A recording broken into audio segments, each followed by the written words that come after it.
Tardes para todos. Me da mucho gusto que de nuevo compartamos esta cita que ya se nos hizo obligatoria. Qué maravilla poder estar por aquí siempre, poder compartir de el Viernes Cultural, una gentil invitación de Coprudea. Entonces, hoy de nuevo, este viernes 28 de agosto del 2020, vamos a hablar de la industria en Antioquia y vamos a hablar de hombres del ayer, personajes del hoy, porque entonces las industrias, por supuesto, las hacen las personas. Entonces vamos a hablar de esos que comenzaron a cimentar todo lo que hoy conocemos como ese pasado industrial de los antioqueños. Entonces me voy a permitir compartir para que empecemos.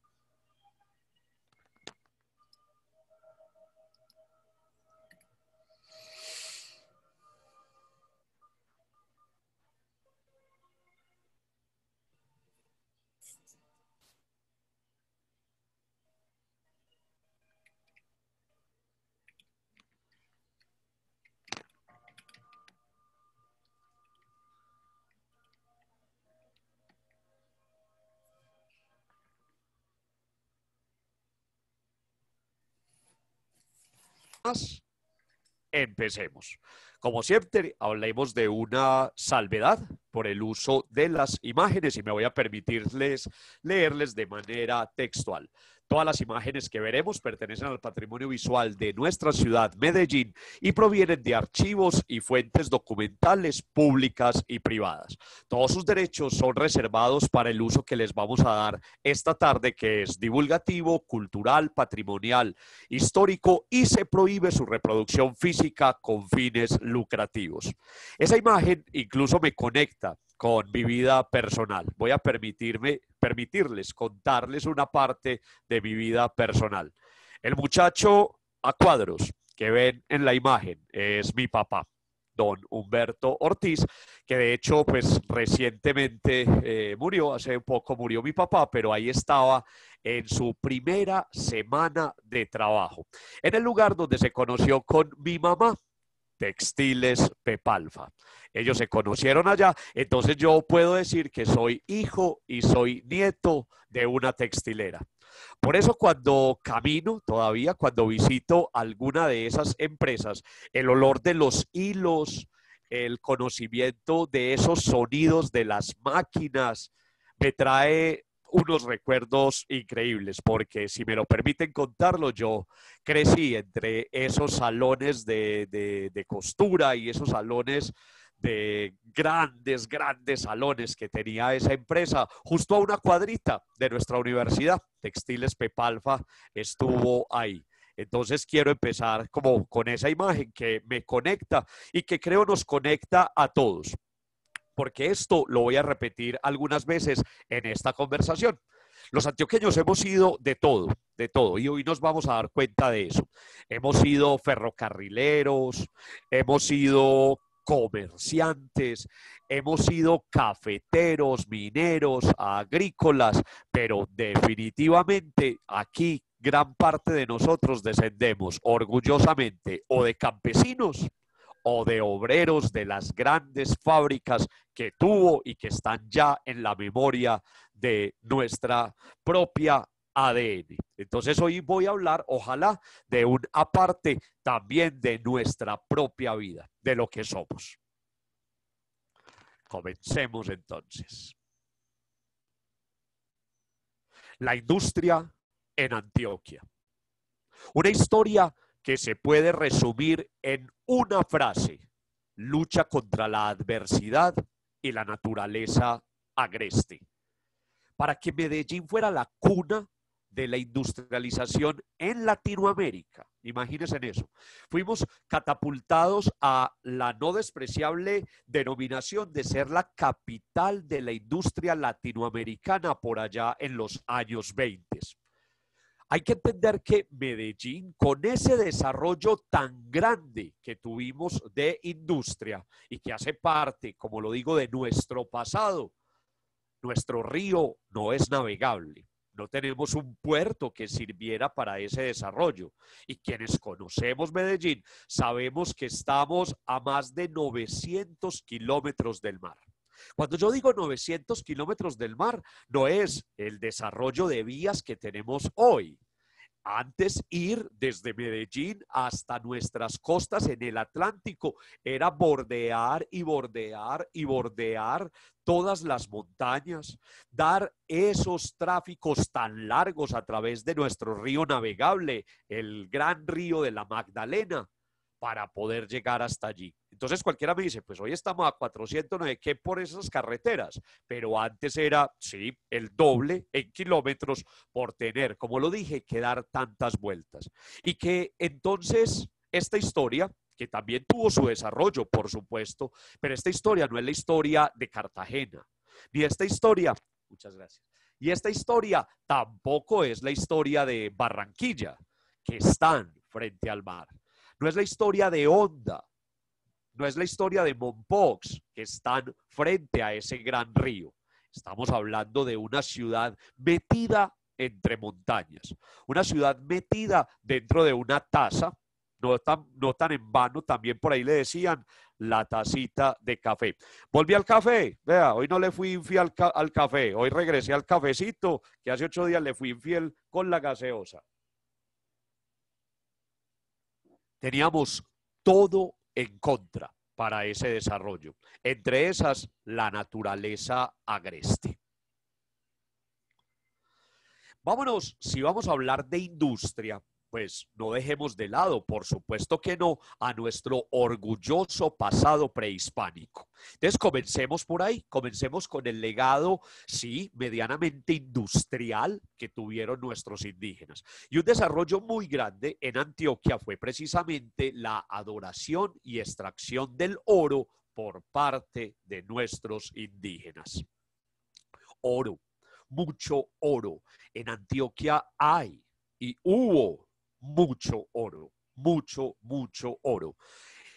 En el Valle de Aburrá, como vimos cuando hablamos de la historia del río Medellín, nos damos cuenta que nuestro río no arrastra tanto oro y nuestras quebradas, excepto una o dos de más o menos las 150, no arrastran tanto oro. Sí hay mucho oro encima de nosotros. Por allá en San Nicolás, Río Negro, por allá hay y hubo mucho oro. Pero realmente el oro de Antioquia estaba en el suroeste y está. Vamos a leer este aparte, precisamente. Algunas veces me voy a permitir leerles textualmente algunos elementos de esta conversación. Los nativos extraían oro de las riberas de los ríos o del cerro Buritica, a lo que intercambiaban por otros productos con tribus vecinas. Desde hace unos 2000 años, parte del territorio antioqueño fue habitado por sociedades indígenas sedentarias, agrícolas y mineras, que produjo una de las orfebrerías más destacadas de la América precolombina. Entonces, aquí, como lo dije ya varias veces, hubo y hay mucho oro. Pero es interesante porque vieron la posibilidad también de embolatar a los recién llegados. Textual, los indios intentaron embolatar a los invasores de varias maneras. Una de ellas fue diciéndoles que el oro que buscaban estaba más y más y más lejos. Fue así como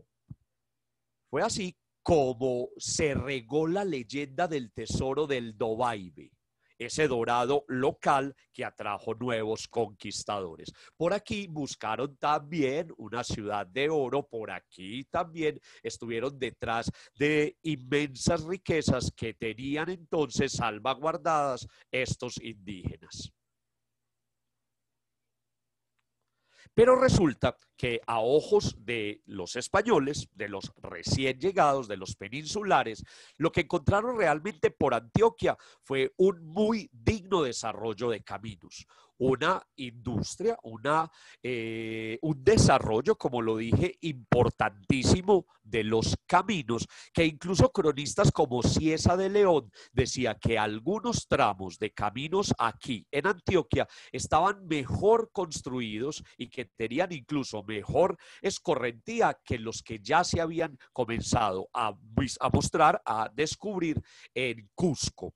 Entonces, imagínense cómo era el desarrollo de caminos. Pero nuestros indígenas aquí tuvieron un desarrollo, tuvieron una industria de intercambio muy importante, sobre todo en sal. Volvemos a lo mismo. Si bien hoy Antioquia pues tiene costas frente al mar, allí en el Golfo de Urabá, pues ¿de dónde sacar sal al interior y cuando estamos tan cerca del mar?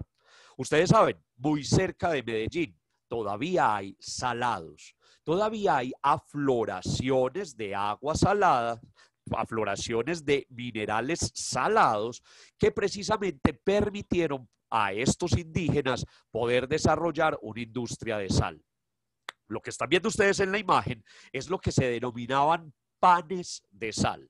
Para resumírselos, cogían esa agua que brotaba de los salados y la ponían a hervir y a hervir para que el agua se evaporara y en el fondo quedara la sal. Volvían y llenaban la vasija de nuevo con sal, volvían a ponerla a hervir, volvían a llenarla, volvían a hervirla, hasta que hasta arriba de la vasija quedaba completamente lleno de sal. Después de eso, simplemente dejaban caer la vasija para extraer el pan de sal. Esos panes de sal en aquella época precolombina incluso alcanzaban mejor precio de intercambio. Estamos hablando de unas sociedades de intercambio por trueque. Entonces encontraban mucho mejor intercambio, mucho mejor valor que el mismo oro. Ese desarrollo de sal permitió a la llegada también de los españoles poder hacer otros desarrollos, por ejemplo, curtimbres, por ejemplo, salar comidas, conservar elementos a través de ya ese desarrollo de sal que tenían nuestros indígenas. Sigamos hablando entonces de minería. Dejemos atrás a nuestro querido ancestro indígena y comencemos con que de las primeras industrias muy bien organizadas aquí en Antioquia fue el asunto de la minería. La riqueza de Antioquia es considerable. Abunda el oro, sobre todo cerca a los ríos Porce, Cauca, Nechí y Magdalena. También se encuentra plata y carbón en el suroeste, cobre en Frontino y Murindó, y en otros lugares hay medianas cantidades de arcillas, asbestos, calizas, manganeso, plomo, zinc y un poco de petróleo. Con este párrafo nos damos cuenta del panorama tan amplio en cuanto a industria minera en el territorio antioqueño. Entonces somos un territorio, fuimos y somos un territorio muy rico para el orden de la minería. En la fotografía de don Melitón Rodríguez, pues está una barequera, una mujer que se dedica a la extracción de oro de río. Principalmente fue el oro de río el que comenzó a tener, ¿cierto?, un reglón muy importante, gentes metidas en ríos, lavando tierras, hasta que después comenzó todo lo de socavón, que fue ya una perfeccionamiento, fue una manera de comenzar a darle mejores métodos para extraer metales. Desde 1820 en adelante, la minería de veta o socavón mejoró bastante. Antes, casi todo el oro, como les explicaba, provenía de las arenas de los ríos. Esto se logró en parte gracias a los adelantos introducidos por ingenieros y técnicos ingleses, alemanes, franceses, suecos, y por mencionar algunos de ellos, el señor que están viendo en la imagen, cuando hablamos de café, y hoy que vamos a hablar de café, un pedacito, pues él es muy famoso, el señor de la barba en el centro de la fotografía es Tyrrell Moore, Mr. Tyrrell Moore. También de aquellas latitudes, del otro lado del mundo, llegó don Carlos Segismundo de Grave, Jean-Baptiste Boissagut, Alejandro Johnson, Pedro Nisser, Reynold Pasca, Lois Johnson, Henry Hausler, una cantidad de extranjeros que, como lo describo ahí, pues hicieron grandes aportes técnicos y que fueron también la cimentación para que tuviéramos tiempo después una facultad de minas. Todos los conocimientos traídos y puestos en rigor en nuestros territorios comenzaron a perfilar a Antioquia como el territorio más organizado de toda Colombia en el asunto de la minería. Recuerden que gran parte, como ya lo dije, fue el suroeste de Antioquia, pero también muy cerca en Marmato, Caldas, hubo un gran desarrollo minero. Antioquia entonces se convirtió en el principal productor de oro del país. Continuemos con otro renglón, la agricultura y la ganadería. Muchachos, piensen por un momento cómo fue introducir por primera vez a estos territorios las primeras especímenes, los primeros especímenes de las razas para poder hacer aquí entonces ganadería. Hombre, hoy, hablemos del hoy, yo puedo, si me dedico a eso, yo puedo mandar a traer un caballo.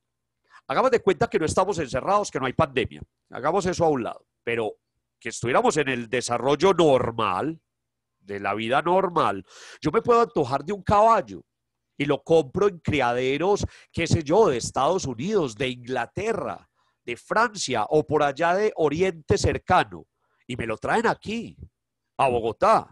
Y de Bogotá me lo pueden traer incluso directamente aquí, a Río Negro, en un vuelo donde el animalito viene sedado, tranquilo, aclimatado, y desde Río Negro me lo ponen en la finca otra vez con los mismos cuidados.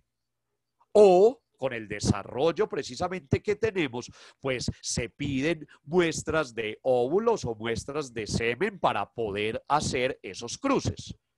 Pero ¿cómo era antes? Traer esos animales desde sus lugares de origen significaban, primero, una gran inversión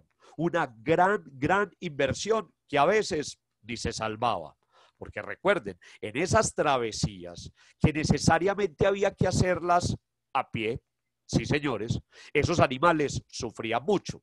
Por eso los abuelos hablaban de se reventó en el camino.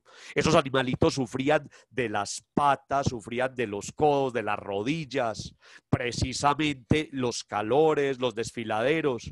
Creo que con esto se hacen una idea de cómo fue introducir por primera vez en nuestro territorio caballos, vacas, cabras, cerdos. En los valles de Aburrá, Río Negro, Guarne y Marinilla, los hacendados en sus estancias y los pequeños y medianos propietarios en sus parcelas cultivaban maíz, caña, plátano y mantenían ganado, caballos y mulas.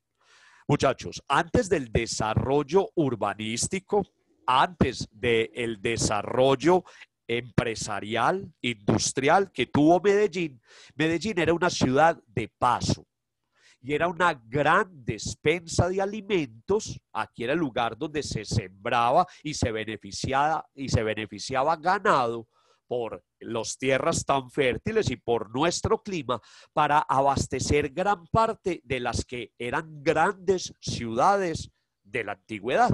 Entonces las ciudades coloniales lo que hacían era abastecerse de lo que a veces salía, óigame esto, de Medellín.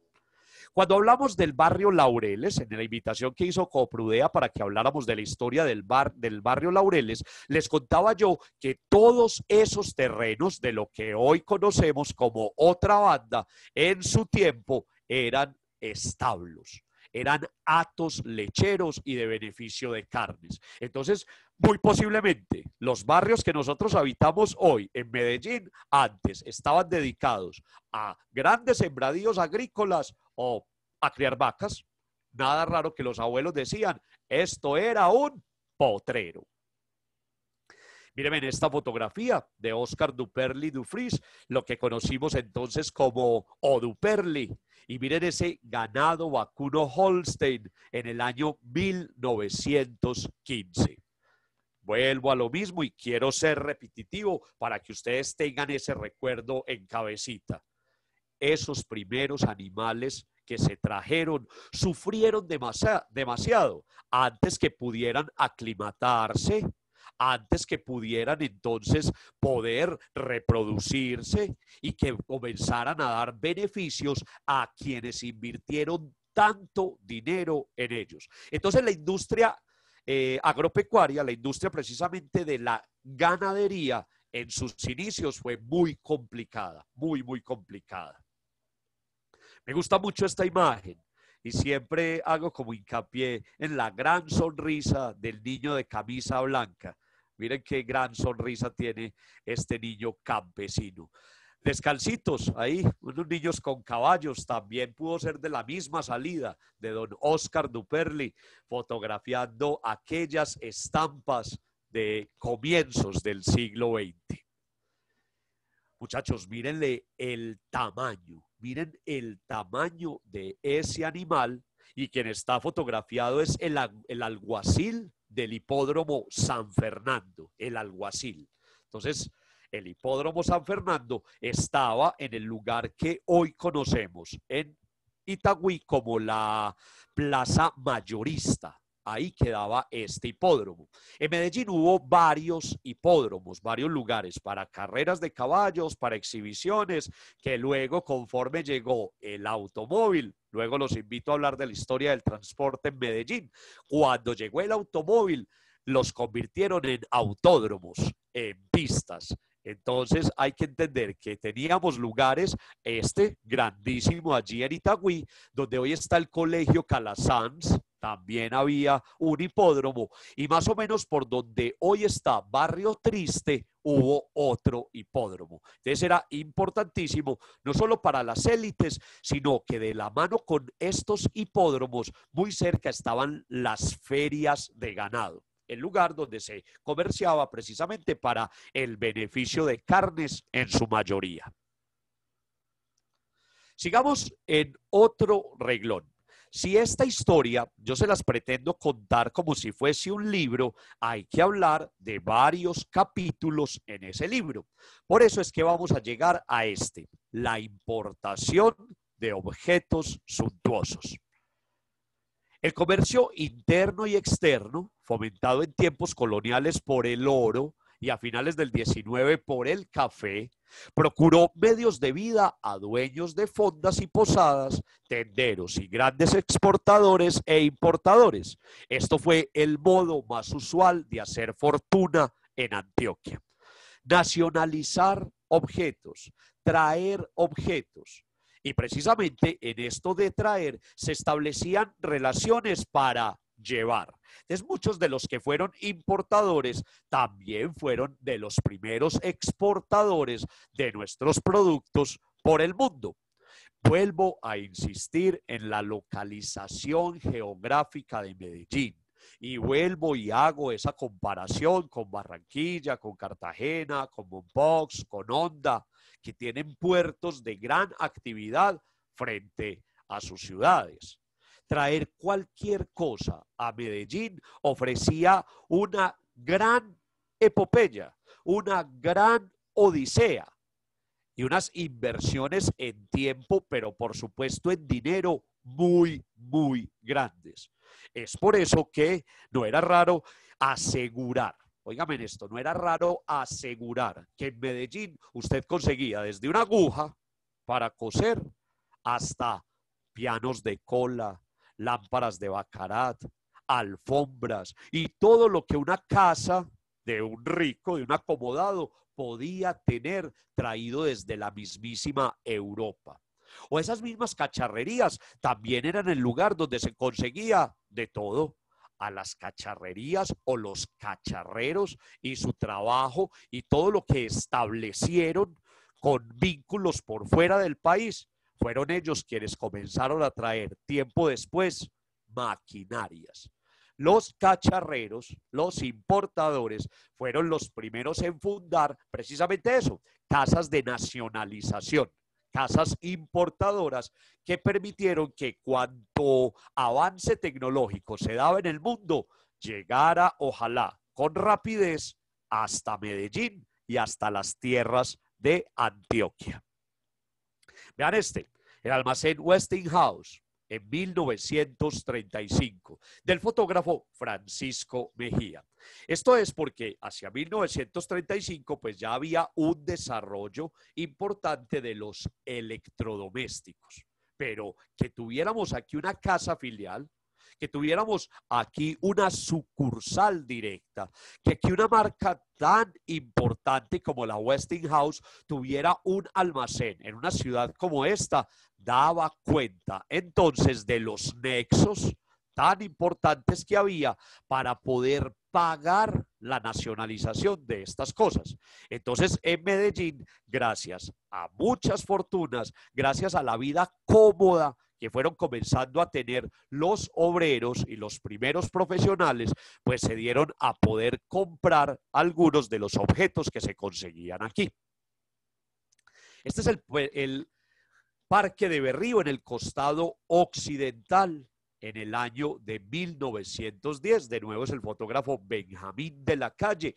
Y ahí están los almacenes de los hijos de Pastor Restrepo.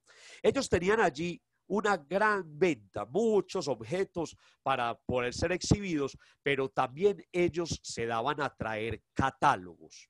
Entonces vos te podías sentar en una visita a estas cacharrerías, a estos almacenes y a través de los catálogos poder encargar objetos que por supuesto no estaban allí en el almacén y pagarlos por adelantado o como esto que creemos que no lo acabamos de inventar, pero no, con el plan Separe ibas pagándolo y cuando llegaba pues te lo entregaban y lo terminabas de pagar. Este es el almacén británico en el Parque de Berrío, en el cruce de hoy Bolívar con Boyacá, o sea, donde está el edificio de Coltabaco, que es hoy la sede de una de nuestras universidades hermanas, la Uniremington. En esa casa de 3 pisos funcionó alguna vez la gobernación de Antioquia. Pero miren, en ese primer nivel estaba precisamente el almacén británico. Y si son tan detallistas como yo y se pueden acercar a la imagen, pues pueden leer todos los elementos que podían ser traídos, importados y de uso aquí en Medellín. Pero miren este en particular. Metales, maquinaria, ferretería, útiles para minas y explosivos. Señores, la cercanía de Medellín con el suroeste de Antioquia y que Medellín fuera un lugar de paso para ir al suroeste de Antioquia, permitió que aquí se consiguiera todo lo necesario para el desarrollo de la minería. Aquí no solo encontrabas todo esto, maquinarias, explosivos, sino que desde aquí se llevaban la mano de obra. A Medellín era el lugar donde venía cualquier persona con ganas de encontrar un buen empleo. Entonces, entendemos que nuestra ciudad fue una ciudad de migraciones durante toda nuestra historia, detrás de la esperanza de encontrar un empleo. Esta imagen me encanta, el almacén chino-japonés y el almacén El Progreso, el almacén Progreso, en el edificio Hernández, en el Parque de Berrío, en el año 1932, de don Francisco Mejía. Y vuelvo otra vez a eso, acérquese a la imagen, vea todo lo que se puede conseguir en ese almacén. Papel de colgadura, tapices de lana, centros de lana, pisos de silicona, repisas de cristal, todo lo que podían conseguir, y soy repetitivo, traído desde el otro lado del mundo. Esto de chino japonés siempre me ha recordado como a la reina cuando habló de Confucio y de todo eso. Siempre me ha parecido muy cómico que ese almacén de los años 30 en Medellín lleve ese nombre. El café. Alguna vez ya hablamos de la industria del café. Hoy lo vamos a recordar porque es una orden, es un capítulo, como yo les dije ahorita, importantísimo de nuestra industria. Dicen que por ahí no se puede brindar con otra cosa que no sea una bebida espirituosa, pero qué más espirituoso que el mismo café. Entonces, a la salud de ustedes, a la salud del café y a la salud de los viernes culturales de Coprudea.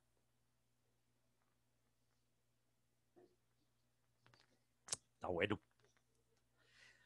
Los bultos de café se llevaban a lomo de mula hasta el ferrocarril de Amagá y de allí a Medellín, donde seguían por el ferrocarril de Antioquia hasta Puerto Berrío.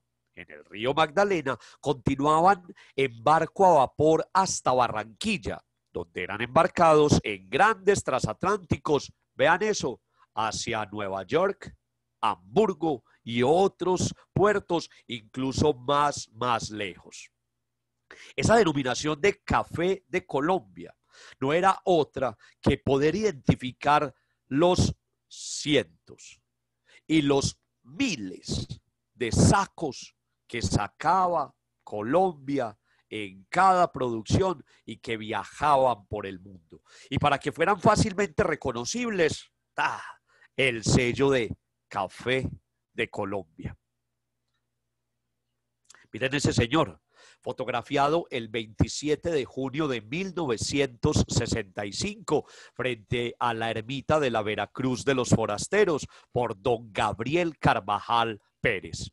Ese señor tiene el atavio, tiene la vestimenta, está vestido como el cafetero, como el hombre de negocios, como ese paisa que tiene sus mejores galas, porque recordemos, pantalón oscuro y ruana oscura se utiliza para lo más elegante y lo más importante. Como está vestido el señor, es muy posiblemente como se llevaba una hija al altar o como se firmaba un muy buen negocio en una notaría o cuando se entregaba la mano o cuando se empeñaba la palabra de pronto atravesada con un aguardiente. Esa es la ropa, lo repito, de gala, la importante, la elegante. ¿Ya sabe lo que va a decir? La dominguera, para poder entonces asistir a lo más importante, un típico cafetero paisa. Muchachos, Medellín, cuna industrial. En el Valle de Aburrá surgió una de las primeras industrias en Colombia. Y no soy exagerado, y no quiero pecar de regionalista en esta invitación, pero fue una de las primeras industrias de Colombia y de Latinoamérica.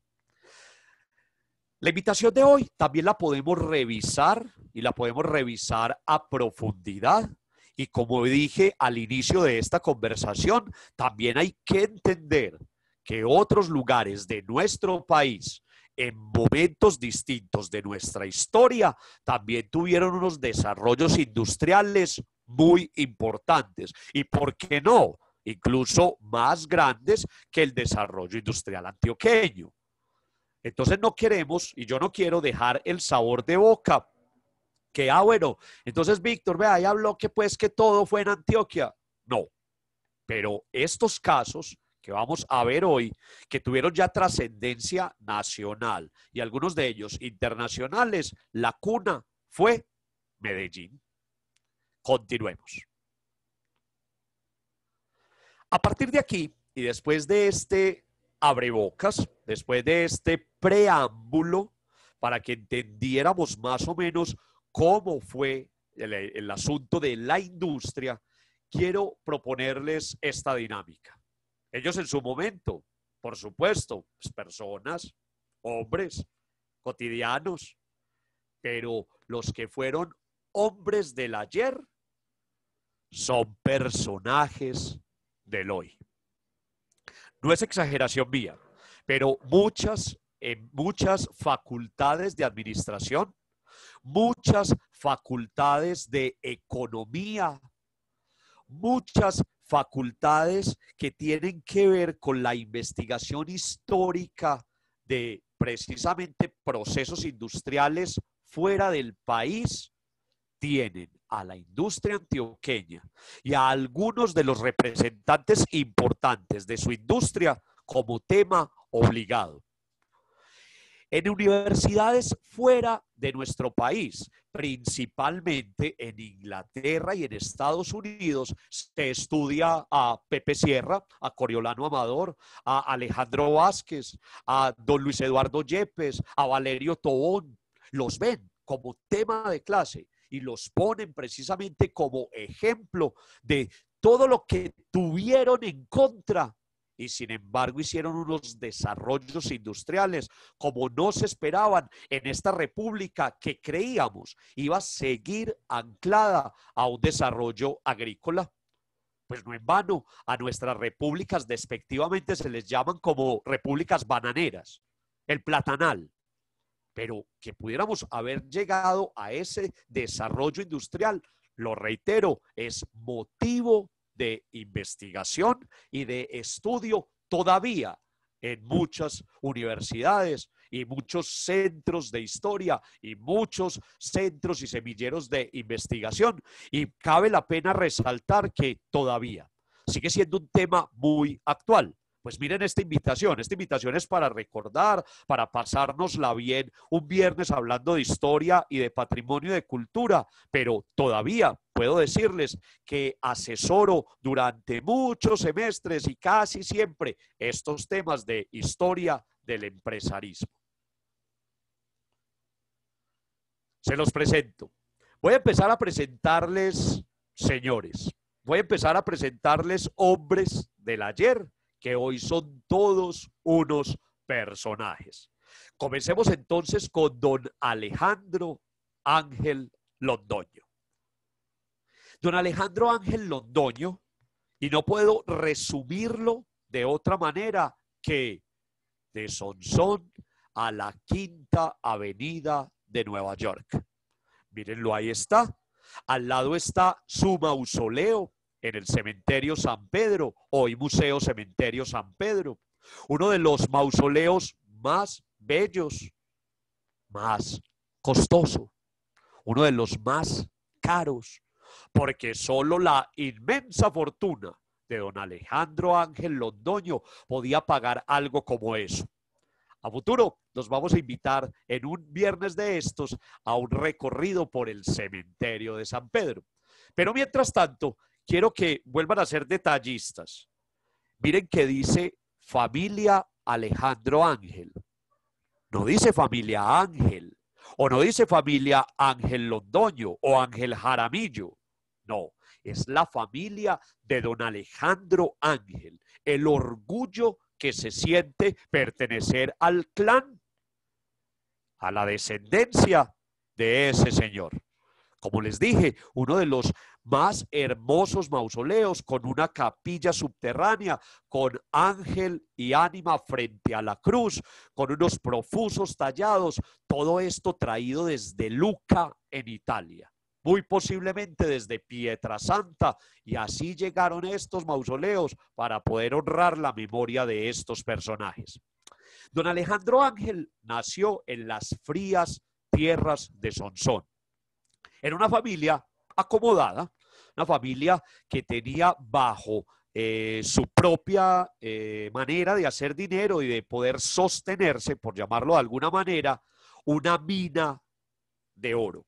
Tenían unas minas, extraían minas, y allí entonces don Alejandro entendió y comenzó con ese legado familiar. Entonces don Alejandro Ángel se hizo en sus inicios y juventud minero.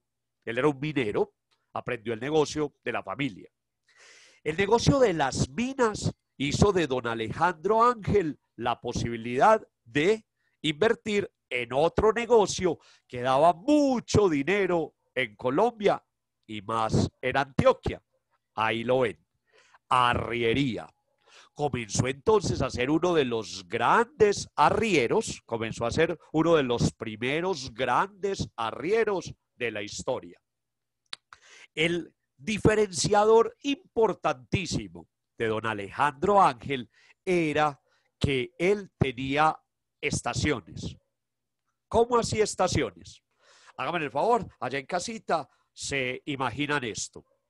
Los barcos, los champán, que eran unas balsas, llegaban a puertos antioqueños en el río Magdalena. Ahí llegaban. Todo lo descargaban todo lo que llegaba e inmediatamente a montarlo en estos animalitos. Y traerlo a lomo de mula, a veces, óigame en esto, a lomo de hombres, los objetos hasta Medellín o hasta otras capitales, pero principalmente a Medellín. Don Alejandro Ángel, como les dije, tenía estaciones. Él montaba las cargas en los animales, camina, y llegaban a una estación. Allí descargaban todo y lo montaban en animales descansados. Y camine hasta otra estación para llegar a Medellín. ¿Eso qué significa? Tiempo. Y siempre hemos escuchado lo mismo. El tiempo es dinero.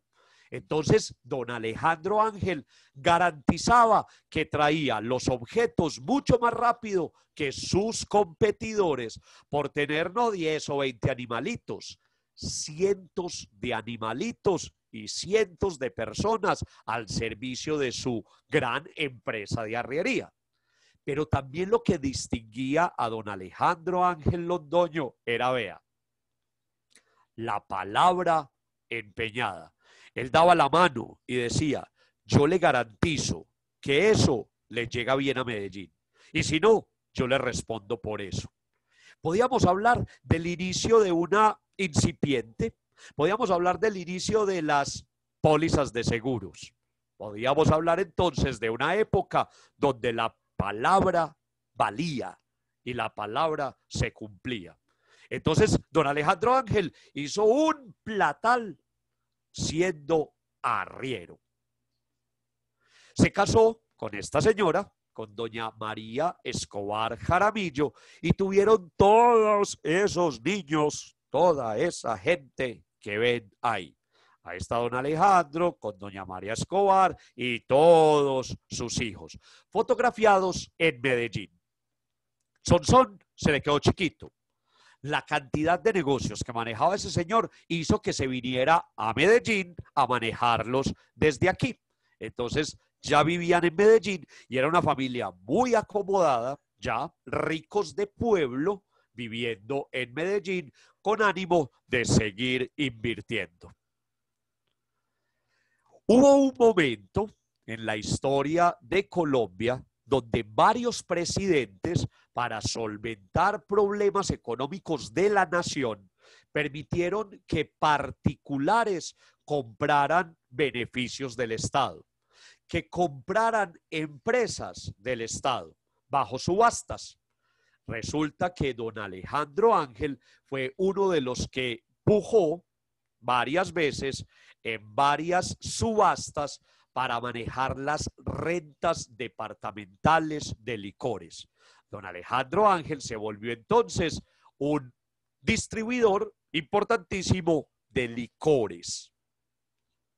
Señores, los licores, la arriería, la minería, hizo que don Alejandro Ángel invirtiera en café y se nos volvió cafetero. Y siendo cafetero, se nos convirtió en ferrocarrilero. Y siendo ferrocarrilero y todo esto que les conté, comenzó a tener una dimensión de dinero tal que se le permitió abrir un banco en Sonsón, el Banco de Sonsón. Y Sonsón comenzó a ser una de las ciudades de finales del siglo XIX más pujantes, progresistas, acaudaladas y adineradas, gracias en gran medida al apalancamiento que le dio don Alejandro Ángel. Mírenlos aquí, fotografiados en Nueva York. Medellín se les quedó chiquito. Ya don Alejandro Ángel no podía manejar los negocios desde aquí. Muchachos, fue uno de los primeros antioqueños en Wall Street, uno de los primeros antioqueños en tener empresa, oficinas y todo lo que significa en la ciudad capital del mundo. Miren ahí entonces los Ángel Escobar fotografiados en Nueva York. Queda uno muy distinto cuando lo fotografían en Nueva York, ¿sí o qué? Es muy distinto a cuando le toman a uno foticos en Medellín. Muchachos, esta historia termina con la Primera Guerra Mundial. Estaban en Nueva York. El café se estaba represando en Colombia. El café no entiende de guerras. Estaba en los puertos, iba a comenzar a dañarse y don Alejandro le pide la bendición a su esposa. Y le dice, no, échame la bendición porque me tengo que ir a solucionar esto. Y como pudo, acompañado como de uno o dos hombres más, compró no solo uno, sino véalos ahí, dos cargueros en Holanda, dos barcos, para él mismo comenzar a sacar el café desde las costas colombianas por el mundo.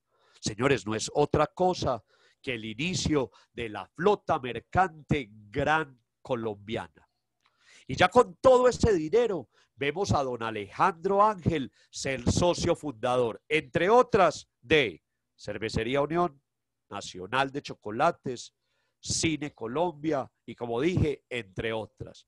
Entonces, don Alejandro Ángel fue minero, arriero, distribuidor de licores, cafetero, ferrocarrilero, naviero e industrial. ¿Ah? Hizo las donaciones necesarias y le puso a la venta una de las grandes haciendas del sector de Laureles para que viéramos la Universidad Católica Bolivariana. Tiempo después, Universidad Pontificia Bolivariana. Y fue un gran benefactor en Medellín a través de la Sociedad de Mejoras Públicas o donaciones en privado o donaciones en público. Y entre ellas, pues, de dotar un escenario de la ciudad como fue la Plaza de Toros La Macarena. Les presento a don Félix de Bedout Moreno.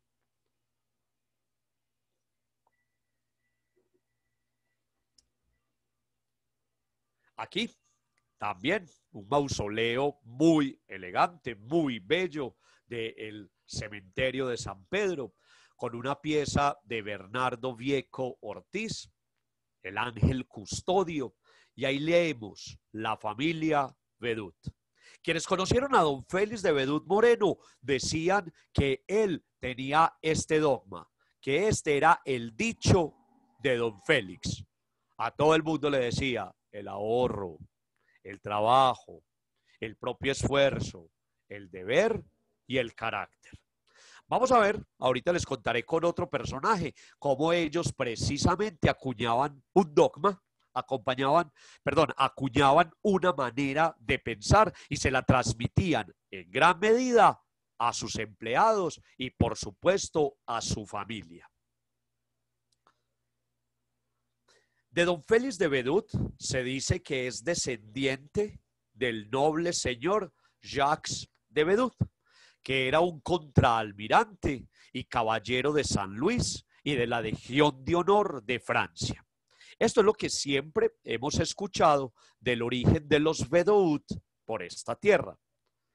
Pero esto también ha servido para muchos comentarios, muchos corrillos, muchas imprecisiones, muchas leyendas aumentadas, muchas mentiras mal contadas, y es precisamente con el origen del apellido de esa familia.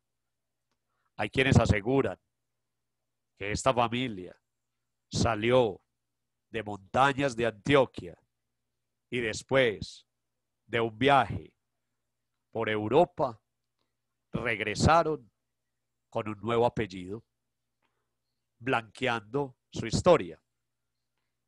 Es por eso que reitero, corrillos, mentiras a medias, leyendas, envidias. Entonces hay quienes aseguran que los Vedut eran de apellido Bedoya y un día cualquiera regresaron de apellido Bedout. ¿Estoy acrecentando esa leyenda? Posiblemente, pero también hace parte de estos repertorios y de ese sabor que tiene también la historia cuando a veces se cuenta de oído en oído y de boca en boca. De los Bedout comenzamos a verlos como cacharreros. El almacén de los Vedut tuvo una gran acogida en la Medellín de aquella época y los Vedut, al igual que otros cacharreros, otros que tenían almacén, pues tenían distribuidoras en varios municipios, en varias ciudades de la región y llevaban pues precisamente incluso los mismos precios. Eso era muy atractivo porque entonces las gentes no tenían que venir hasta Medellín para adquirir algunas cosas y adquirían pues como los objetos necesarios. Entonces vemos cómo este señor se distinguía también por tener imprenta, la imprenta del comercio. El mundo de los tipos, el mundo de la imprenta, el mundo de los papeles haría más fácil que los Vedut pasaran a la historia. Los Vedut también tuvieron una empresa muy rentable que les dio mucho dinero en su momento y fue la vidriería de Caldas. Muchachos, yo casi siempre les propongo este ejercicio. Pensemos como si estuviéramos en el pasado. Hoy, yo consigo vidrios de unos tamaños enormes aquí en la ciudad. En la ciudad ya hay empresas de vidrios. Recuerden que en el Valle estuvo Peldar, ¿cierto? En el Valle de Aburrá estuvo Peldar. Pero, ¿cómo eran los vidrios antes? ¿Desde dónde había que traerlos? El riesgo que significa traer y transportar un vidrio lo ofrece todavía hoy. En pleno siglo XXI he visto yo accidentes de transportes de vidrios. Tener una vidriería era comenzar a dar satisfacción a las nuevas arquitecturas que también estaban llegando a la ciudad y a la región. Es que las grandes vidrieras y todo eso, entre otras, no se podían hacer porque no había vidrio y no había un desarrollo de la industria del vidrio. Entonces la vidriera de Caldas de los Vedut los hizo también muy ricos. Pero definitivamente la editorial Vedut, las ediciones Vedut, yo creo que todos en nuestras casas, y si no, tarea que no voy a revisar, después de esta conversación van y buscan entre la librería en casa, entre la biblioteca de la casa, que seguramente tienen alguna edición Vedut, tristemente desaparecida, ¿no? Pero entre esos Vedut, Susaeta, comenzaron a hacer imprentas y editoriales que llevaron procesos educativos muy importantes. Los Vedut, por ejemplo, acompañaron todo lo que fue bachillerato por radio, educación por radio, con todos los folletos y todo eso de Radio Sutatensa o otras iniciativas por radio. Y cómo no recordar precisamente una de las filiales, una de las empresas hermanas, como fue Susaeta, y creo que todos aprendimos o con Coquito, o véalo ahí, con Nacho. Pero me crean ustedes que gran parte del dinero de los Vedut lo hicieron, vea, con hojas rayadas. Algo que para nosotros es tan cotidiano y nada raro, pues una hoja rayada, pues qué de raro y extraño tiene eso. Antes no habían. Entonces comenzar a imprimir hojas rayadas, cuadernos, cuadernos de doble línea, cuadernos cuadriculados. Eso fue un negociazo en su momento para los Vedut. Y más importante que eso, óigame en esto, talonarios. Talonarios de rifas, talonarios de recibos. Ese fue el gran negocio de los Vedut en su momento. Y vemos entonces a los Vedut siendo socios fundadores e importantes accionistas y estando dentro de la junta directiva y la mesa directiva de los productos alimenticios Noel. Les presento a don Nicanor Restrepo Restrepo. Con don Nicanor nos pasa, o me pasa a mí, demasiado con el asunto de cómo son homónimos, como son varios Nicanor, y aparte uno es el papá del otro y el otro es el papá del otro. Entonces son varias generaciones de Nicanor Restrepo. Entonces cuando uno lee precisamente a don Nicanor Restrepo, casi que como leyendo a 100 años de soledad, hay que tener muy en cuenta la genealogía de esta familia para no equivocarse.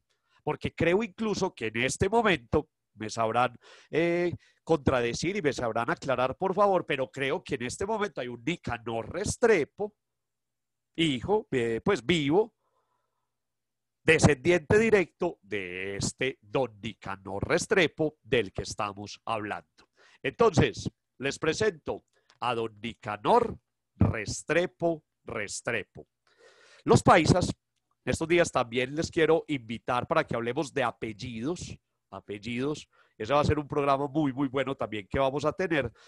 Creo que entre los apellidos paisas definitivamente está el Restrepo. Y si a eso le sumamos Jaramillo, entonces es como paisa al cubo. Entonces si se es Restrepo, Restrepo, es como ser, y óigame en el acento, como doblemente paisa papá. ¿Sí o qué? Entonces, paisa, paisa.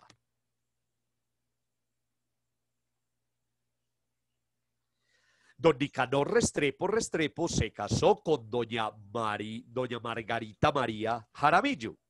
Los hijos son entonces Restrepo Jaramillo. Lo que estoy diciendo, paisa, paisa, paisa, paisa, paisa, paisa.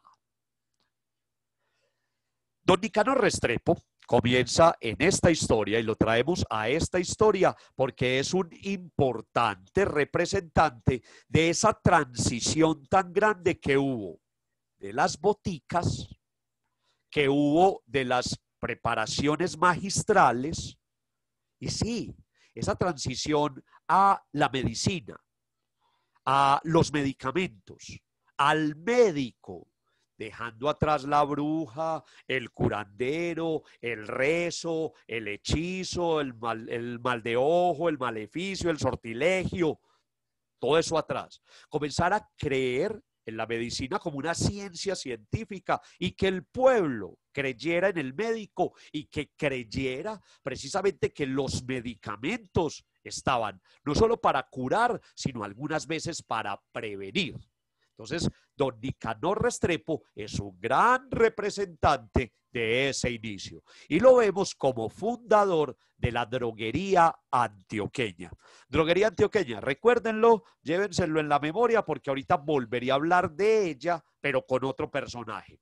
La droguería antioqueña, de los primeros negocios de don Nicanor. Muchachos, vean esa foto del año 1902. Nada menos que de don Melitón Rodríguez Márquez, ¿cierto? Increíble, increíble. Droguería antioqueña. ¿Los vieron descalzos? 1902. Miren la señora, he de suponer que es una señora por estar envuelta en esa manta. Quiero creer que está enferma, no que sea discapacitada, y si está a la entrada de una droguería cubierta de negro, incluso con esa tela encima, nada raro que fuera, y estoy por supuesto especulando, pero al frente de la droguería, o tuberculosa, o leprosa, virulenta, esperando posiblemente por caridad alguna medicina. Estoy especulando, lo hemos especulado muchos con esta fotografía, pero frente a ella. Entonces es una imagen impresionante de nuestro patrimonio y nunca me cansaré de agradecer a Cooprudea y a todo el equipo de educación que nos permitan ver estas imágenes, que podamos solicitarlas a los archivos y que podamos mirarlas y conversar con ustedes, gracias a esta invitación de cada viernes.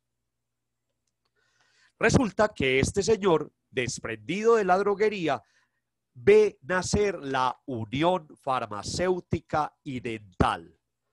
Si tenemos todavía abuelito en casa, abuelita, viejo, como digo yo con todo el cariño y respeto, ¿se acuerdan que ellos decían dentistería? No decían odontología, la dentistería. Y eso no era para todo el mundo, eso era muy caro.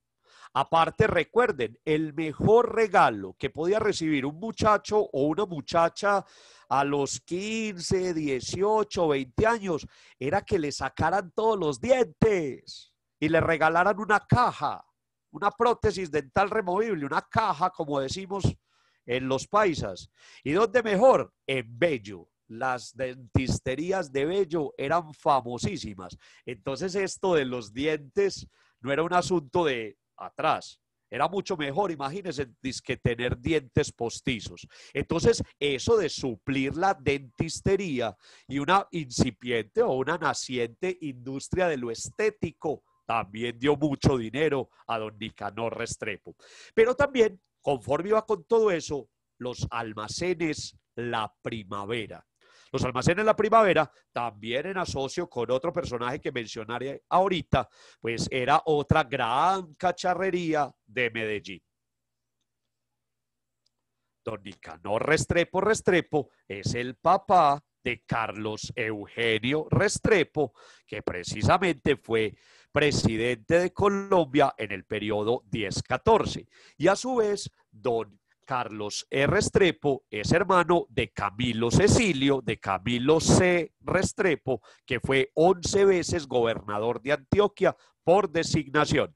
Para que entonces ustedes se hagan una idea de la importancia y relevancia en el papel histórico de esta familia a nivel incluso nacional.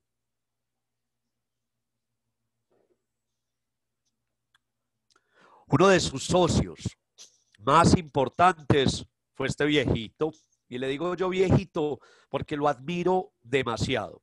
Saben ustedes, y hoy hablaré de Amador, por supuesto, pero otro de los personajes que admiro demasiado es al viejito Manuel Uribe Ángel. Posiblemente uno de los hombres más cultos, posiblemente uno de los hombres más brillantes. Yo creo que después de el sabio Caldas, pues yo diría el sabio Manuel Uribe Ángel, médico de profesión, geógrafo. Este señor se caminó literal el departamento entero, hizo una publicación sobre el Estado soberano de Antioquia y su geografía. Este señor fue el fundador del Museo de Antioquia. Y también recuerden lo orgulloso que soy miembro de la Academia Antioqueña de Historia, fundada por el viejito. Resulta que don Manuel Uribe Ángel se asoció con don Nicanor Restrepo y fundaron los laboratorios Uribe Ángel. Los laboratorios Uribe Ángel fueron de los primeros, junto con el médico Román, arriba en Cartagena, en importar insumos, preparar medicamentos y patentar medicamentos en Colombia, de los primeros. Y el médico Román, pues carbonataba bebidas, ahorita hablaré de eso, y creó la Cola Román, una gaseosa que todavía está entre nosotros. Pero este señor, junto con don Nicanor Restrepo, patentó un medicamento que todavía está entre nosotros. Sí, señores.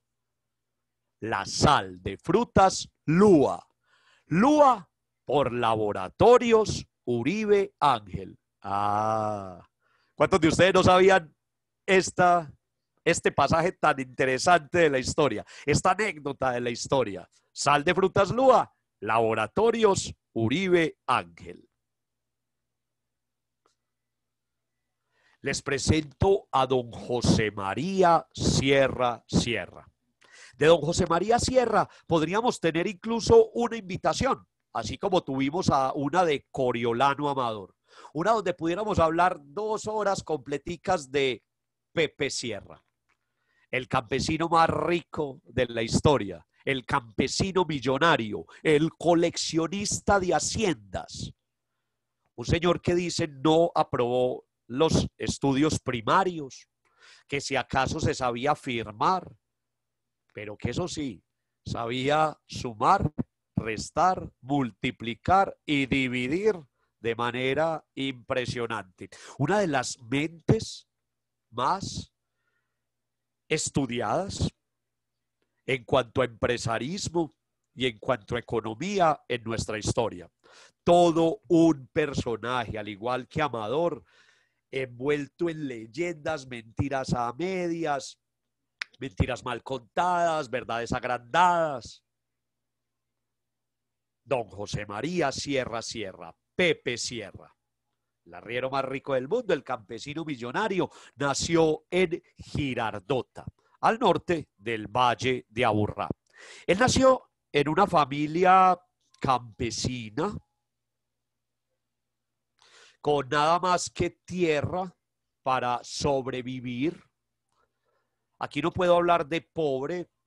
La denominación pobre para el siglo XIX, comienzos del siglo XIX, cuando este señor nació, pues era otra. Esta era entonces, podríamos decir que era una familia que vivía bien, pero no eran educados, no vivían en la plaza, no tenían un gran apellido, no, eran campesinos. Vuelvo y lo digo, con tierra. Señores, este señor en vida de sus padres, hizo todo lo posible para desheredar a sus hermanos. Cuando sus padres murieron, oh sorpresa, él era el único heredero de algunas de esas tierras. Desde muy joven, acuñó su dogma de trabajo y lo siguió a rajatabla el resto de su vida. Este señor dimensionó el hecho que el agro y la tenencia de tierra era lo que realmente daba plata. Este señor no fue industrial. Tuvo por ahí una empresa y eso se quebró. Ahorita les hablo de eso. Este señor decía, la tierra no se pudre, la tierra no se daña como se daña una máquina. Tierra, tierra, tierra. Aquí sí decimos que tenía tierra hasta en los oídos, tierra hasta en el ombligo.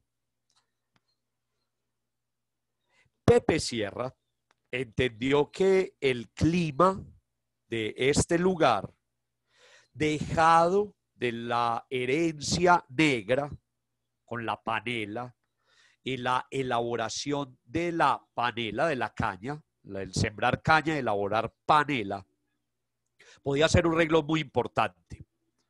Este señor decía que las noches de luna llena, eran días de 24 horas que Dios había puesto esa luna a alumbrar tanto para que trabajáramos toda la noche. Este señor alquilaba animales para que le ayudaran en esos días tan largos. Y él vio que eso de alquiler también era importante y él alquilaba, pero alquilaba a los cansados, los animales cansados. Con la panela es donde acuñó su dogma de vida. Óigame en esto. Pepe Sierra repitió toda la vida lo mismo. Mientras más tierra, más caña. Mientras más caña, más panela. Mientras más panela, más plata. Y mientras más plata, más tierra. Tierra, tierra y tierra. Este señor fue un gran prestamista desde su juventud. Luego, cuando alcanzó dimensiones nacionales, fue prestamista del Estado. No el único, como hay veces repetimos, no fue el único que le prestó al Estado, no. Mucha gente le prestó al Estado. Este señor le prestaba a todo el mundo, no solo con altos intereses, sino que casi siempre la prenda era escrituras sobre tierra, propia raíz. Y la gente decía, don Pepe, ¿me presta 500 pesos? No, hombre, ve, llévate 800, pero déjame las escrituras. Sabía que endeudando a la gente se podía quedar con las propiedades, porque la gente, ¿cierto?, necesitada de dinero y que le ofrecían más, pues precisamente caía muchas veces en esto. Además, se dio a comprar tierras, miren, lo explico de esta manera, compró las tierras a mi izquierda, compro las tierras a mi derecha Al del medio le quito el agua, me tiene que vender. Entonces se hizo a mucha tierra con el uso del agua o con la servidumbre de caminos. Ah, ¿querés volver a tu casa? Pero es que pasas por mis tierras, me vende o me paga peajes. Y con todo esto, con esta inventiva, con esta manera de pensamiento, fue que este señor comenzó a darle y a darle muchas vueltas a ser un hombre muy rico. Deja Girardota, se viene a Medellín, pero definitivamente Medellín también, como al otro, se le quedó pequeñita. Mírenlo ahí, fotografiado con un abrigo de bisón, un abrigo de piel, lo que eso puede ser tan costoso. Pero se decía que este señor caminaba descalzo.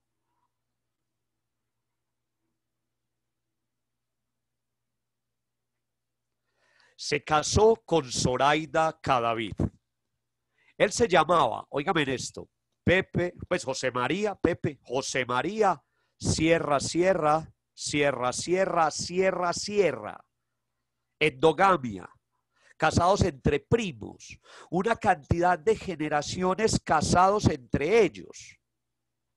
Y resulta que su esposa se llamaba Zoraida Cadavid Sierra de Sierra, prima hermana. Con Zoraida tuvo varios hijos y algunas de sus hijas se casaron con algunos de los presidentes de la República, porque ya Pepe no vivía en Medellín, Pepe se fue a vivir a Bogotá y en Bogotá fue precisamente donde hizo una gran vida y una gran recordación. Recuerden que una de las vías más importantes y la que fue más importante en su momento lleva su nombre. Ahí está fotografiado con el presidente Reyes, Rafael Reyes, Carlos R. Restrepo, Guillermo León Valencia, fueron presidentes que entonces estuvieron también beneficiados con los dineros Sierra. Se fue a vivir a Bogotá. Se cuenta que cuando iba en el carro, ¿cierto? Le dice al conductor, ve, averiguame quién son esas tierras que las quiero comprar. El conductor, por el retrovisor del carro, le dice, don Pepe, esa hacienda es suya. Entonces averiguame de quién son los linderos que la quiero ampliar. El señor orilla el carro rumbo hacia esa hacienda que ven ahí, hacienda Santa Bárbara, y le dice, don Pepe, las 7 haciendas que rodean Santa Bárbara, todas son suyas. Compró Santa Bárbara, hoy centro comercial, y compró el Chicó, la casa preferida de su esposa. Y su esposa se dio a gastar el dinero a manos llenas, cosa que odió toda la vida Pepe. De Pepe siempre hemos tenido esa imagen, más bien de codo, más bien de muy amarrado. Él decía que se cambiaba la camisa cuando la camisa estaba acabada, si ya se rompió, pues la reemplazo por otra, mientras que su esposa gastaba y gastaba a manos llenas. Por eso, la Hacienda El Chicó hoy es uno de los museos más importantes de nuestro país de artes decorativas. Todas objetos, todas cosas, todas pendejadas, compradas por doña Zoraida.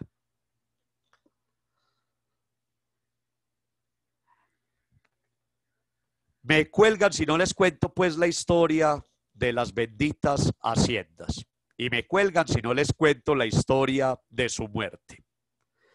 Don Pepe es visitado en Medellín por unos abogados del gobierno nacional. Esos abogados le dicen, don Pepe, en estos formularios vamos a empezar, porque vamos a empezar un asunto de tributación de tributos de impuestos. El abogado le dice, bueno, ¿cuántas haciendas posee usted?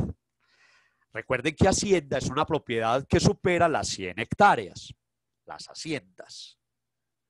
Es ahí donde Pepe, que siempre se ha contado y se cuenta de todos los matices, pues pone 70 haciendas sin H.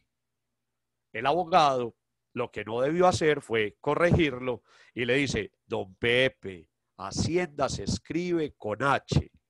Y es ahí donde siempre nos han contado lo mismo, que Pepe le dijo, yo tengo 70 haciendas sin H. ¿Cuántas tiene usted con H o sin H? En el lecho de muerte, aquí en Medellín, en una casa que demolieron para hacer el edificio de Confama, en el Parque de San Ignacio. Ahí murió Pepe Sierra. En el lecho de muerte le dice a su esposa, Zoraida, yo me la voy a llevar para que usted no se gaste mi dinero. Él murió el 3 de marzo de 1921 y ella murió el 21 de mayo del mismo año. Se la llevó 3 mesecitos. Don Alejandro Echavarría y Sasa. Volvemos a estos personajes precisamente del norte del Valle de Aburrá. Este señor es de Barbosa, Antioquia. Mírenlo ahí en su foto, en su fotografía, en su retrato de matrimonio con aquella señora que siempre recordamos el inicio de los dos apellidos, ¿cierto? Que casi siempre los escuchamos juntos, el Echavarría Misas, ¿cierto? Ella es la señora Misas. Don Alejandro Echavarría también, al igual que esto que me han ido escuchando, pues era un rico de pueblo, una familia con plata en pueblo, y un pueblo, no se me vayan a enojar, por favor, los de Barbosa, porque iba a decir un pueblo de segunda, pero digo yo es como en importancia económica y en desarrollo, para que me entiendan y de pronto no saquen mis palabras de contexto y no se me enojen los barboseños que tengo amigos por allí. Pero Barbosa no era la gran ciudad de finales del siglo XIX ni nada de eso, no, pues una ciudad de tránsito. Y este señor, Alejandro, pues tenía ese negocio que le dio tanto dinero, como ya lo expliqué, a muchos de ellos. Una cacharrería, un almacén en Barbosa donde se podía conseguir todo lo que la gente quisiera comprar.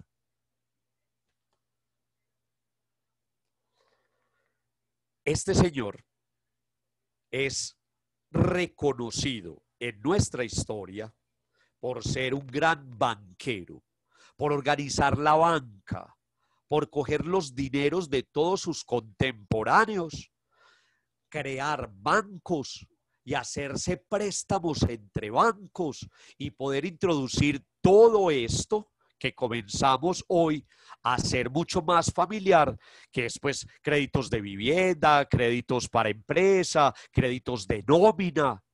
Vemos a don Alejandro a don Alejandro Echavarría ser fundador del Banco de Crédito Antioqueño, del Banco del Atlántico, del Banco de Comercio, del Banco de los Mineros y por supuesto, quizá uno de los más importantes, el Banco Alemán Antioqueño, que tiempo después lo conoceríamos como Bancoquia, que sería entonces, yo no sé mucho de eso, pero lo entiendo más o menos como la competencia del grupo Bancolombia. Don Alejandro, un día cualquiera, compró las mercancías en Medellín y se las llevó para Barbosa. Y desenvolviendo las mercancías entre los papeles de envoltura, había una dirección.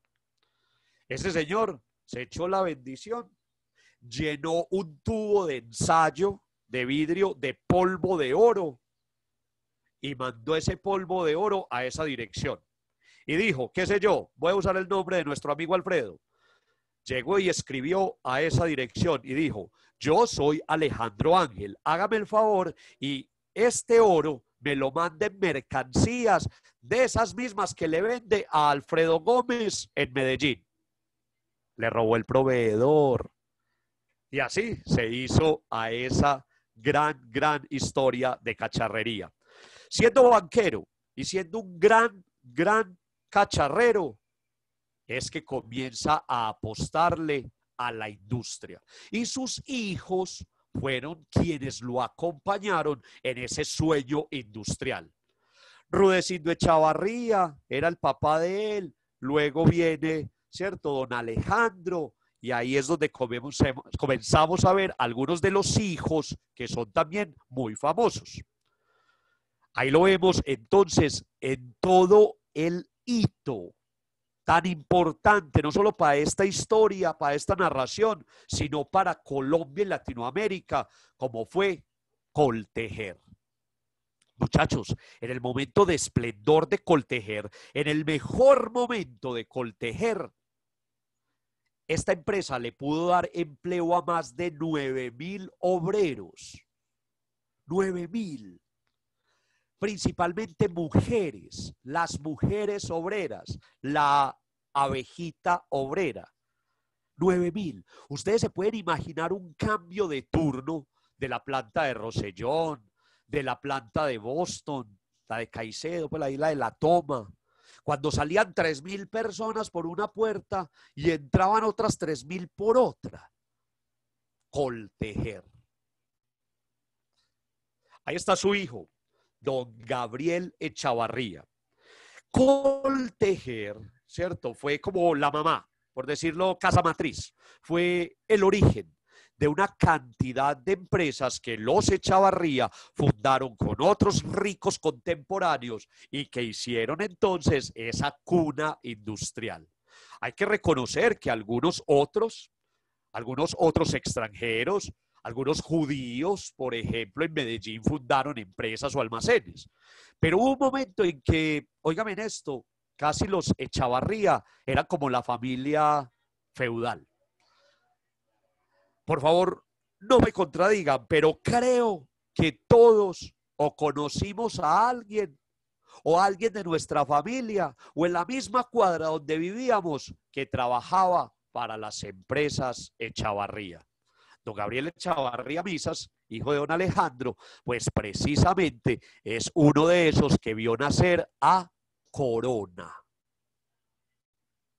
Este es su otro hijo, también un hombre muy educado, un hombre que viajó por el mundo, un hombre más dado a la cultura y a las artes, pero que también en calidad de heredero de esa familia y de esa saga, lo veíamos en las mesas y en las sillas directivas y en las gerencias.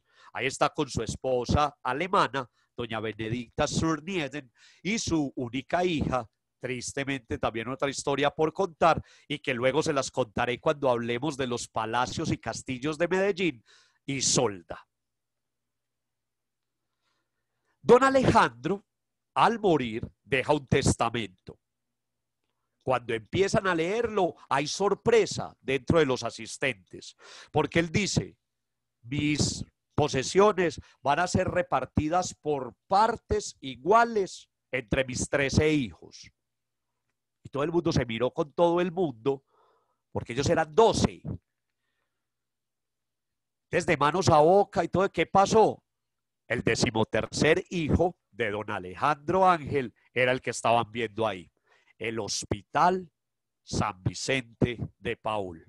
Él se prometió a sí mismo que nadie en Antioquia iba a dejar de tener atención médica si es que estaba en sus manos. La mamá de don Alejandro murió a falta de atención médica. Y se dice que en el lecho de muerte le prometió que él iba a mejorarle eso a los antioqueños. Regaló no solo ese conjunto arquitectónico tan bello, monumento nacional, sino lo que significa ese hospital para nosotros. Y nosotros que somos Universidad de Antioquia, sí que sabemos lo importante que es el vínculo que tienen nuestros estudiantes y nuestra facultad de medicina y otras facultades con el hospital universitario, con el San Vicente Fundación, uno de los hijos de don Alejandro Ángel. Les presento a don Germán Saldarriaga del Valle. Don Germán Saldarriaga del Valle también es otro de estos invitados a Hombres del Ayer, personajes del hoy. Jovencito, mírenlo ahí, jovencito, jovencito. Resulta que a don Germán Saldarriaga del Valle se le murió el papá estando él muy jovencito. Y le tocó, como en la foto, asumir el papel de papá de los hermanitos. La mamá le dijo, usted es el mayor, Usted nos tiene que ayudar a que todos estos niños no se mueran de hambre. Historia que se repite en muchas de nuestras familias, ¿no? De pronto la ausencia de alguno convirtió a alguno de la familia, al hermano mayor o a la hermana mayor, en la compañera o compañero de la mamá o el que quedó vivo para sacar adelante la familia. Entonces, que era un niño, un jovencito de una familia acomodada, clase media emergente, una familia acomodada, se ve de la noche a la mañana con la necesidad de trabajar. ¿Se acuerdan que les hablé de la droguería antioqueña? ¿Se acuerdan entonces que les hablé de la Unión Farmacéutica? Pues este señor le pide trabajo a don Nicanor Restrepo. Don Nicanor Restrepo le da trabajo siendo él muy joven, casi un niño, un adolescente. Comienza como cajero de la droguería, manejar la caja, las compras, qué sé yo. Conforme fue ganando edad y ganando experiencia, pues le soltó como la administración de uno de ellos, conoció el negocio, conoció todo esto de las droguerías, pero su sueño era una cacharrería. Una cacharrería. Se casó con Emma, tuvo sus propios hijos, se endeudó con todo el que lo conocía, con don Nicanor principalmente, con don Manuel Uribe Ángel principalmente, con otros ricos de la ciudad, puso en hipoteca la casa, endeudó la familia de Emma, de la esposa, le prestaron un dineral, montaron una cacharrería, invitaron a todo el mundo, hicieron una fiesta impresionante para mostrar todo lo que habían traído. La fiesta fue hermosísima. Cerraron las puertas de la cacharrería y se fueron a dormir. Como a las 3 de la mañana, casi le tumban la puerta a don Germán. Don Germán, el Parque de Bolívar está ardiendo. El mismo día de la inauguración se incendió el Parque de Berrío y lo perdió todo. Se dice que don Germán, la esposa y los niños escarbaban dentro de los restos humeantes a ver qué se podía limpiar, qué se había salvado para poder pagar las deudas. Él le prometió a su esposa, a Emma, vamos a salir de esta y voy a montar otra cacharrería, una cacharrería que la van a conocer en el mundo entero. Y montó la Cacharrería Mundial. La Mundial fue distribuidor durante mucho tiempo exclusivo de cosas o de objetos, principalmente cosméticos, traídos desde Europa. El tómico Domola, el confortativo Salomón y el polvo Coqueta eran de sus mejores productos en venta en la cacharrería. Ellos fueron los que distribuyeron mucho tiempo esos productos. Don Germán Saldarriaga también lo vemos vinculado al nacimiento de Tejicóndor. Entonces, recuerden que esta fue una ecuación que casi todos repitieron y es que ellos son socios fundadores de muchas de las empresas. Vean esta historia. Don Germán Saldarriaga, en su casa del barrio Villanueva, una casa que todavía está en pie, afortunadamente. Quienes conocemos Medellín sabemos de esta funeraria que está en Argentina con la Avenida Oriental, esa funeraria. Detrás de esa funeraria, hacia el sector ya Los Ángeles de Villahermosa, hay una casa esquinera blanca gigantesca y hermosísima. Esa era la casa de don Germán Saldarriaga, ahí vivía él.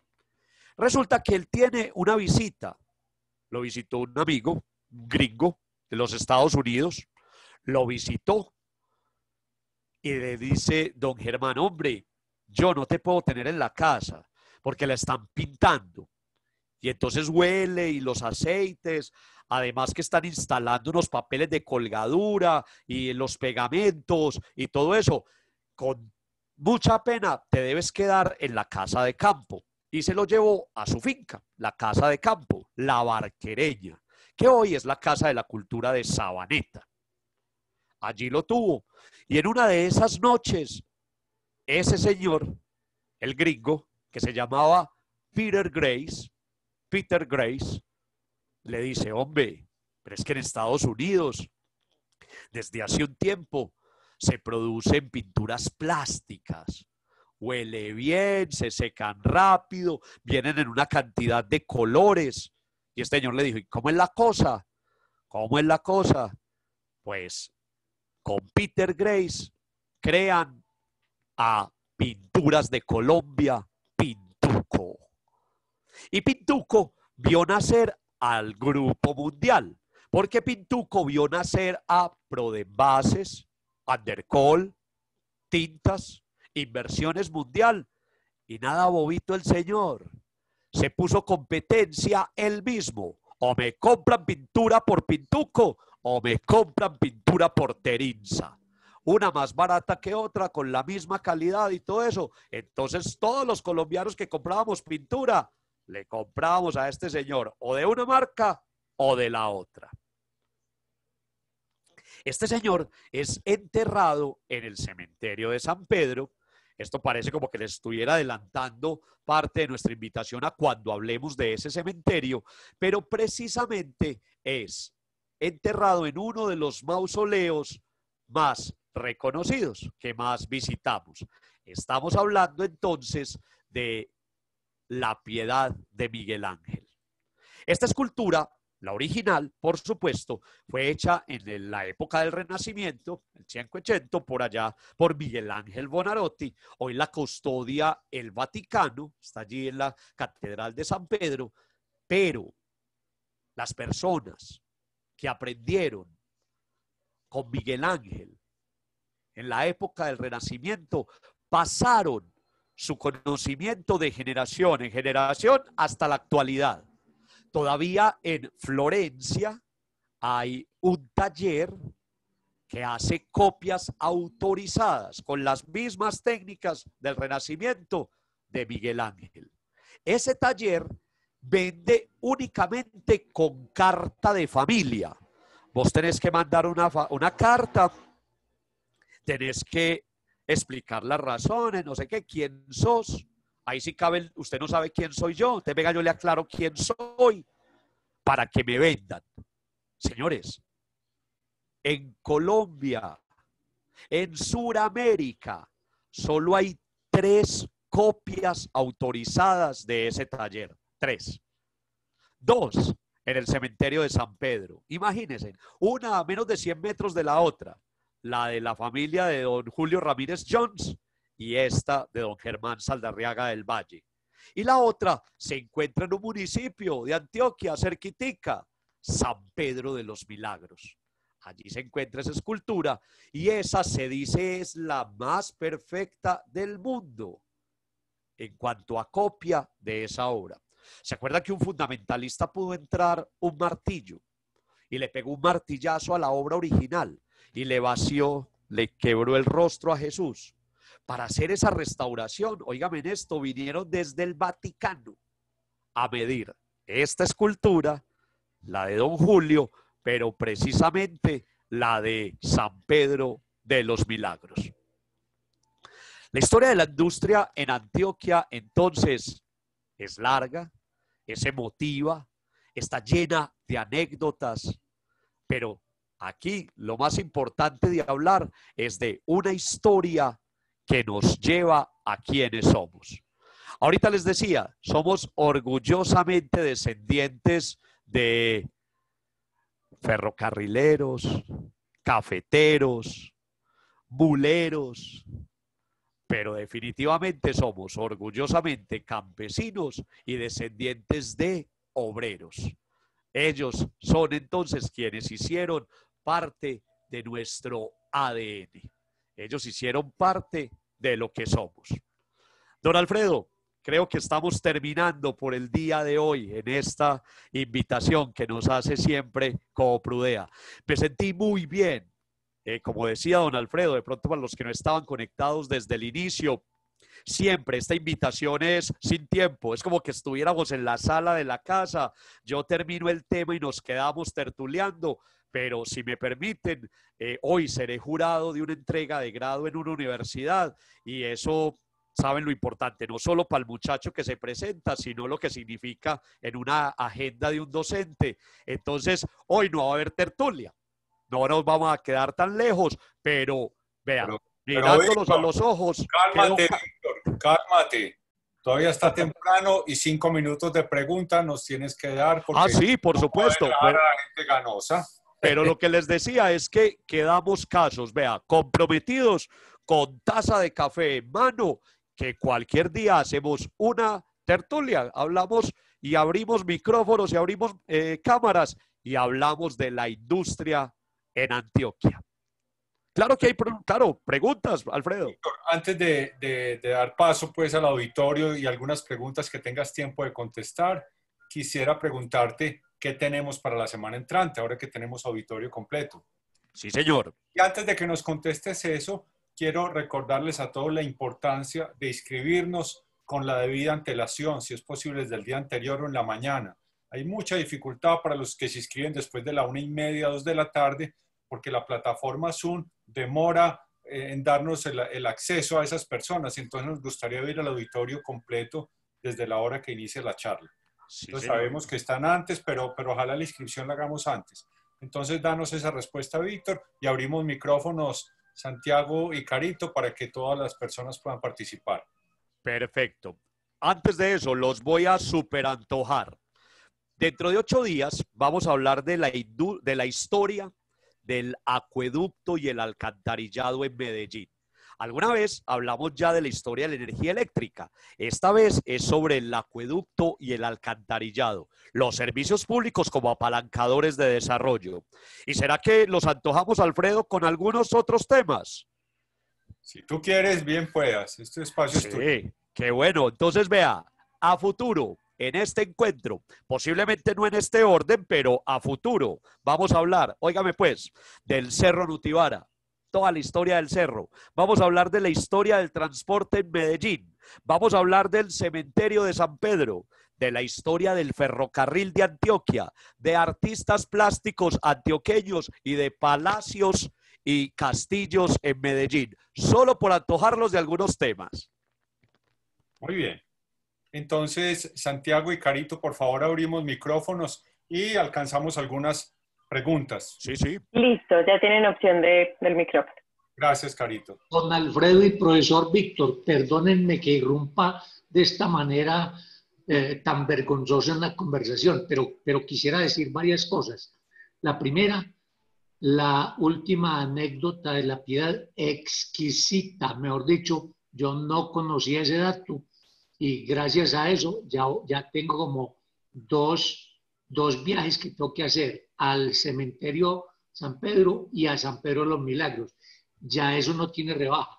Segunda Claro. cosa, a pesar de que la orientación que Víctor le da a toda la charla, me parece que necesitamos programar otra charla y otra charla que involucre otras cosas, porque digamos que si bien se habló de los hombres, de los personajes que hicieron el esfuerzo, es necesario hablar de los objetos de ese esfuerzo y de las cosas que ocurrieron y que motivaron a esos hombres a hacer esos esfuerzos, ¿cierto? Porque obviamente la historia de la industria en Medellín, pues no solamente tiene, como decir, la inspiración de los hombres, sino que tiene otra cantidad de elementos motivadores y tiene otra cantidad de elementos que hacen que, siendo Medellín una ciudad mediterránea a 900 kilómetros del mar, tenga el desarrollo que tuvo, ¿cierto? Mejor dicho, ahí sí. Jorge, perdona, te voy a interrumpir un segundo, pero como él se tiene que ausentar rápido, entonces Las preguntas hoy sí deben ser muy cortas más que disertaciones. Me No, disculpo.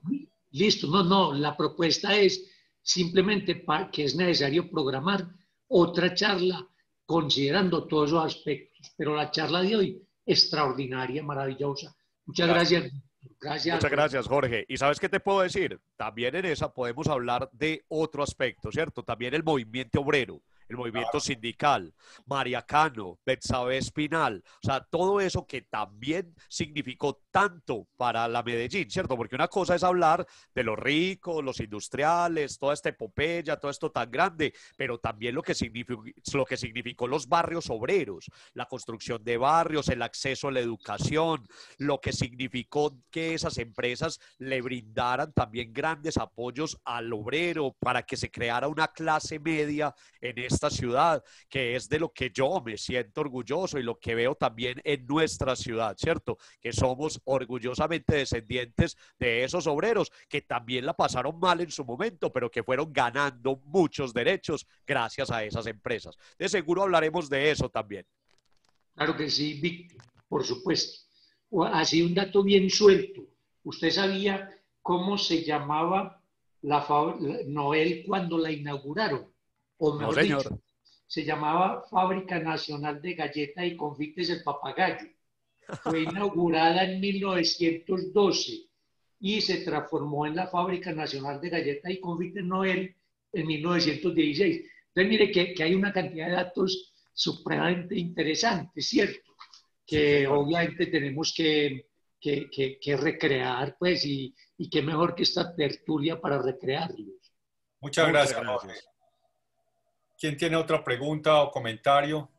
Quisiera, buenas tardes, conocer si hay un correo del profesor Víctor, porque sé que pues ante la escasez de tiempo quisiera escribirle porque estoy haciendo una investigación precisamente sobre la historia de los objetos en Medellín. Y tengo allí algunos objetos interesantes como la máquina de moler, la licuadora, la olla a presión, y tengo mucha historia y hay alguna de ellas involucrada pues obviamente con empresas que tienen que ver con los orígenes de estos personajes industriales que usted ha mencionado, Julián, entre ellos la familia Mora. Ya te publicaron el correo de Víctor ahí en pantalla, entonces toma nota para que le puedas escribir. Muchas gracias, una buena tarde y felicitaciones. Le pido a Carolina o a Santiago que publiquen el enlace donde pueden encontrar las grabaciones de las 8 o 9 charlas anteriores de Víctor, más las de los otros programas que tenemos. A Margarita, muchas gracias por su asistencia el día de hoy. ¿Quién más tiene alguna pregunta? Tenemos 2 minutos, 3 tal vez. Víctor, hola, buenas tardes. Buenas tardes. ¿Bien o no, Víctor? Muy bien. Víctor, ¿en qué parte o en qué época entra el doctor John Gómez Restrepo, hombre visionario y emprendedor, el fundador de Productos Familia? Hasta allá sí no tengo esta, porque estas ya son empresas mucho más modernas. Como te diste cuenta, hablé de la etapa preindustrial y el inicio de la industria. Ya Papeles Familia y algunas otras empresas son mucho más modernas, donde ya muchas de ellas ya son con inversionistas extranjeros o con familias extranjeras o con filiales de otras empresas que vinieron aquí. Pero mi historia no llega tan hasta los años 60, 50, 70. No llego hasta allí. Entonces no te tengo la respuesta. Que el doctor John Gómez parece que fue el máximo fundador o creador de empresas en Antioquia. Hasta sí. Hace poquito se le hizo un homenaje celebrando sus 100 años de vida. Okay. Lo voy a incluir entonces en una muy próxima. Veremos cuándo hablo de él, porque ya me dejaste antojado. John Gómez. Un abracito. Tengo el libro de su familia que lo publicó su hija, que es gran amiga mía, la doctora María Estela Gómez de Sanín. Tengo el libro por si de pronto te interesa o algo. Muchas gracias. Ya tienes el correo de él, entonces escríbele y te pones de acuerdo con él. ¿Listo? ¿Quién más tiene una pregunta? Víctor. Sí, Rodrigo, adelante. Muchas gracias, excelente conferencia. Para preguntarle si ha considerado alguna vez hablar sobre la historia de la carretera al mar y Epifanio Mejía. Gracias. Me gusta mucho ese tema porque a don Gonzalo Mejía le tengo también gran admiración. le tengo mucha admiración precisamente por la película Bajo el cielo antioqueño, por supuesto por el edificio Gonzalo Mejía, que era el teatro y el hotel, y tengo algo como de su vida, y en esa parte de su vida hablar de la carretera. Entonces es más fácil hablar de don Gonzalo Mejía y la carretera, más que de la carretera y don Gonzalo, pero puede ser una invitación a futuro. Muchas gracias. A usted. ¿Quién tiene una última pregunta o comentario? Buenas tardes, un agradecimiento a Víctor y Alfredo. También me parecería una propuesta interesante hablar del desarrollo del arte que se dio a través de estos empresarios. Coltejer realizaba muchas bienales de arte, de los Echavarría. Ellos importaban mucha arte también por sus viajes a Europa, amantes de la música clásica. Me parece un tema interesante. Sí, señor. Muy buena propuesta, Carlos. Sí. Nos dimos cuenta, Alfredo, que lo que quedamos fue súper antojados.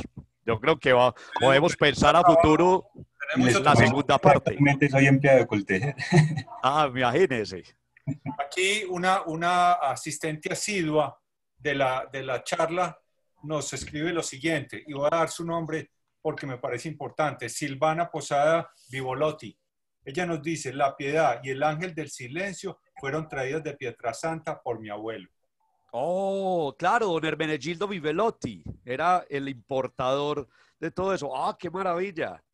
Ella nos ha contado algunas anécdotas acerca de su familia y de su... Claro, don Hermenegildo tenía, bueno, y no solo la casa de importaciones de la marmolería, sino que él trajo casi todos los altares grandototes e importantes de muchas iglesias, no solo de Medellín, sino de una cantidad de lugares. Alfredo, sí, con el dolor del alma, sí me debo desconectar ya. Hola. Hola, Víctor. Sí, fue mi abuelo. Muchas iglesias, hay muchas obras de él, hay muchos recuerdos de él en toda la ciudad. A través de tus ojos es como verlo a él, entonces. Uno de los recuerdos soy yo, no hay ¡Claro! Ah, qué gusto, me dio una gran sonrisa, qué maravilla todavía estar por ahí la sangre Vivelotti. Continúes con tu jornada laboral. Sí, señores. A todos los asistentes, muchas gracias por acompañarnos. Su fidelidad es importante para continuar con estos programas.